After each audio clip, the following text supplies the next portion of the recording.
Well, good evening, everybody. Welcome to another post from Brandon Travels. We are actually getting ready to go to Disney World later this week, so I wanted to cover a pre-trip video over all the planning details that went into planning our trip, all right? So let's do this.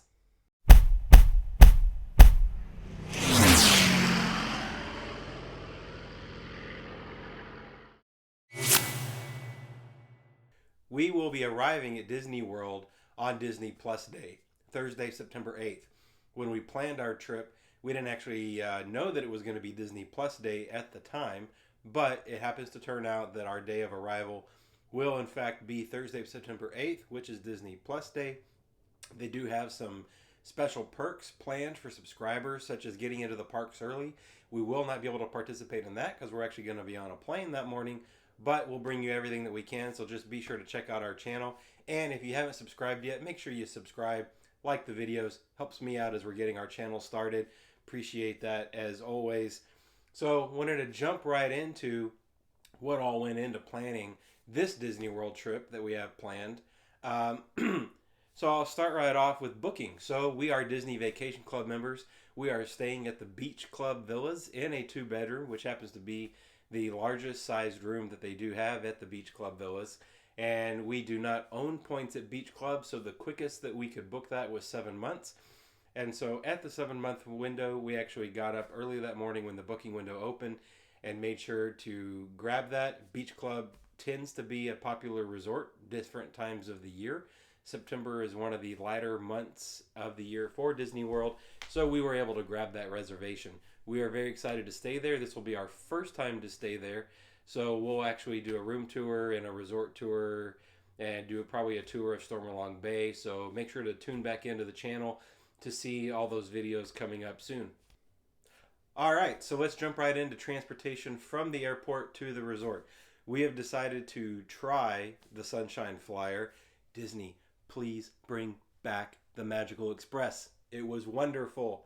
I know everybody's probably heard that a ton already.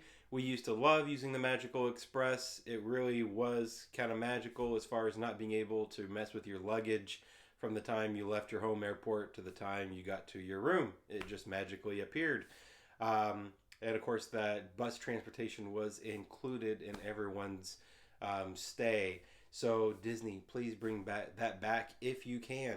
Anyway, but this time around, we will be trying the Sunshine Flyer for the first time. Last time we went to Disney World, we did try Mears. We had a fine experience with Mears. We just wanted to try something different this time around. The Sunshine Flyer happened to be running a special. It was $16 each way or $32 round trip. Kids are free. I believe that special is coming to an end, but we decided to give it a go. We'll let you know how that goes. All right, now we're going to talk about pre-arrival MagicBand ordering.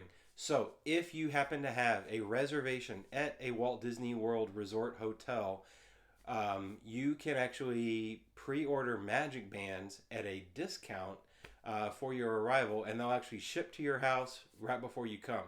So we've done it before, had no problems at all. Actually, the MagicBands have arrived early. One of the cool perks, other than the discount, which ranges from $10 to $15 per band, one of the other perks is that you actually get your name engraved onto the MagicBand, something that you cannot get into the parks or from Shop Disney.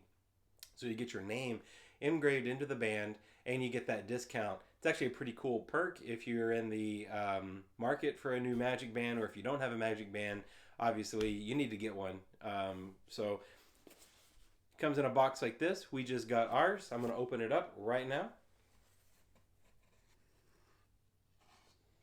Nice little packaging, Walt Disney World 50th. We've got 3 MagicBands there, one for myself and my wife and my son. I got the Grogu Mandalorian, my wife got the Partners, and my son got the Mickey Mouse with some rainbow colorizations on the side. It's got our names printed there, right there on the packaging, which is obviously really nice. If you open up the box, underneath the MagicBands come these chargers. And then all we need to do is get them updated with a new firmware, get them charged up, and get them synced to our account in the My Disney Experience app. And the cool perk about getting them in advance is that we can actually do it before we arrive. So hopefully we have no issues when we arrive as far as using it for things like unlocking our room door, getting into the parks, and everything else that the Magic Band can be used for. I did want to add in that currently, if you happen to get Magic Band Plus, which is what we got, there have been reports about shipping delays coming from Disney. And actually, this arrived just 5 days before our trip. So, kind of cutting it close compared to other shipments that we've gotten in the past from Disney for our Magic Band orders. It did get here on time. There have been reports of people where their trips were earlier than ours. They actually did not get theirs on time. Disney made it right by not only giving them a refund, I believe Disney even gave them a credit to get a Magic Band while they were there at the park, and their original order still ended up showing up. That's a pretty cool way, cool thing that the Disney did since they weren't able to fulfill the order as promised. But anyway, ours did arrive on time. We got ours. Can't wait to get it set up. All right. So we've talked a little bit about booking and getting to Disney World. Let's talk a little bit about the other planning aspects of your Disney World vacation. So it can be somewhat overwhelming. One of the things that's, in my opinion, important is booking those advanced dining reservations. So the window that those open up is 60 days out at 6 a.m. Eastern. I'm in the central time zone. That means I got to wake up extra early. I usually set my alarm for 4:45 a.m. That way, right at 5 a.m., I'm ready to book those reservations. Some of them, unbelievably, just book up immediately. Space 220 is one. Ohana at the Polynesian is one. Cinderella's Royal Table. Be Our Guest restaurant. There's plenty of restaurants that book up almost immediately at the 60-day mark. And the reason why is you can actually book for your entire length of stay up to a 10-day stay at the 60-day mark. So even though I'm getting up right at my 60-day mark, there are people whose reservations started a few days before ours that have already been able to book through our stay as well. So it's very important. They've got a leg up on you. You're going to have a leg up on other people. One strategy might be to put the most in-demand restaurants that you want to eat at the end of your trip so that you have more of an opportunity where there's less people maybe in that window where you can get that reservation. So that's my strategy. So like I knew we wanted to eat at Space 220 this upcoming trip. So I went ahead and put that on our last night there for dinner, and I was able to book it for dinner. So I'm not saying that it's foolproof, but it might be a good strategy for you. It works for us. As far as dining reservations go, we do have quite a bit that we're eating at this trip. So we have reservations at Space 220, Hollywood Brown Derby, Mama Melrose's, Skipper Canteen, Sci-Fi Dine-In, Topolino's Character Breakfast at the Riviera. So we actually plan on doing somewhat of a dining review of those videos, and we'll post those on the channel sometime after next week. So be on the lookout for those. All right, if you're not overwhelmed yet, you might about to be. So Park Pass reservations. You've heard of them. They are not everyone's favorite thing to talk about. I understand why Disney started doing them back when they reopened after the pandemic. I wish they would go away. I don't think they are going away. So, Park Pass reservations. You actually have to plan out what park you will be in each day of your trip. And you have to make those reservations. And the reservations do fill up. So you need to make those reservations as early as you can, realistically, so that you're not in that window on the last minute of trying to book something and then not being able to get into a park that you want. So I recommend getting your Park Pass reservations done as soon as possible. Even if you aren't sure of which park you want to be in, just go ahead and make a reservation. Because A, if you have a park hopper ticket, you can always park hop later on. But B, you can modify it. But at least you're guaranteed to get into a park. So if you know you want to get into a park, just go ahead and make a reservation for some park. If you need to swap it out later for a different park, you might be able to do so, but at least you know your park ticket's not going to waste. All right, so with that being said, itineraries, spreadsheets, I don't know about you. I'm a spreadsheet guy. Maybe you're not, maybe you are, but they can be helpful. So there's a lot of planning that goes on for your Disney World trip, including when the parks open and close each day. Do you have access to early entry? Is it a day in which there's extra hours after the park for resort guests? There's a lot that goes into what time is fireworks, what time are the parades, you know, what kind of dining reservations have you booked, and how does that coincide with your schedule of the day, and also transportation. Please, please, please make sure you allot enough time to get from point A to point B. It'll never go as quickly as you think it'll go. If you're going from Magic Kingdom to Animal Kingdom and park hopping or vice versa, just plan for at least an hour, because it's a longer bus ride. You only have bus as your mode of transportation. There is no park to park bus transportation. So you'll have to actually take a bus from, to Disney Springs or to a resort and then hop on another bus to get to Magic Kingdom. We'll get into more transportation stuff in some later posts on the channel. But just keep in mind that when you're building out your itinerary, plan for in the mornings, you're going to have a longer security line. You're going to have a longer, if you want a rope drop, you might as well get to the park at least an hour, early before the posted opening. Let's say the park is opening at 9 and you have a resort reservation, so you can get in at 8:30. I would probably get there by 7:30 so that you can get through security. They actually let people through the turnstiles early for shopping and to get into that rope drop line. And, that's going to be the best way to go about rope dropping.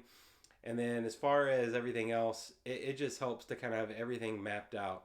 As far as, if you want to go back in the middle of the day for a resort break, whether it be a nap or hit some pool time or just take some R&R, you need to build that into your day, and I know that that's what we do.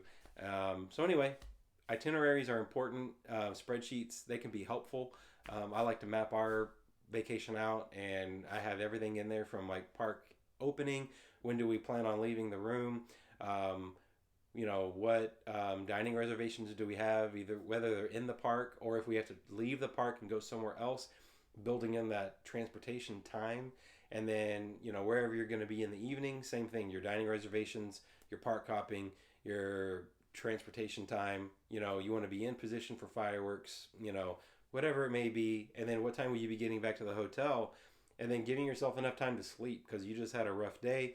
And then do you really want to rope drop a second day in a row? All those things have to be considered. Mapping out your vacation, something that I enjoy doing.